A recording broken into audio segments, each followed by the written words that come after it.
মিনা দেখো, ওইটা হচ্ছে প্রিন্সিপালের ছেলে, তোকে একটা ডেট দিতেছি, তুই ওকে গিয়ে প্রপোজ করে দেখো। এই নে ফুল, তুই যদি জিতাস তাহলে তোকে আমি খাওয়াবো। এটা তো আমার কাছে ব্যাপারই না, দাঁড়া করে দেখাইতেছি। তুই দাঁড়া সুইটি, আমি তোকে প্রপোজ করে দেখাইতেছি। ঠিক আছে, দেখা যাবে। হাই হাই, আমি তোমাকে কিছু বলতেছি, তুমি কি শুনবে? আচ্ছা ঠিক আছে, বলো। আই লাভ ইউ, আমি তোমাকে ভালোবাসি। কিন্তু তুমি কে? আমি তো তোমাকে চিনি না। কে তুমি ভাই? এটা আমাদের স্কুলে সব থেকে বেশি সুন্দরী। কি বলতেছো? আমি তো জানি না। নে নে নে নে রাজু, দেরি করিস না। আচ্ছা ঠিক আছে ঠিক আছে, ধন্যবাদ।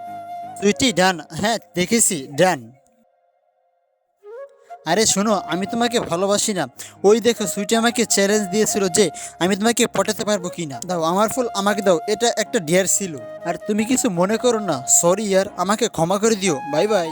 এটা কি হলো? আমাকে বোকা বানানো? ভাই এ তো তোর মান সম্মান খেয়ে দিল। পলাশ তুই চিন্তা করিস না, একে আমি পরে দেখে নেব। আমাকে বোকা বানানো, দ্বারা এর অবস্থা করতেছি। দেখেছিস, করছি তো প্রপোজ। এখন তো আমাকে ডিয়ার জিতে গেছি। মিনা তুই জিতে যাস না, তুই প্রিন্সিপাল ছেলের সাথে পাঙ্গা নিয়েছিস। প্রিন্সিপাল ছেলে হয়েছে, তাতে কি হয়েছে?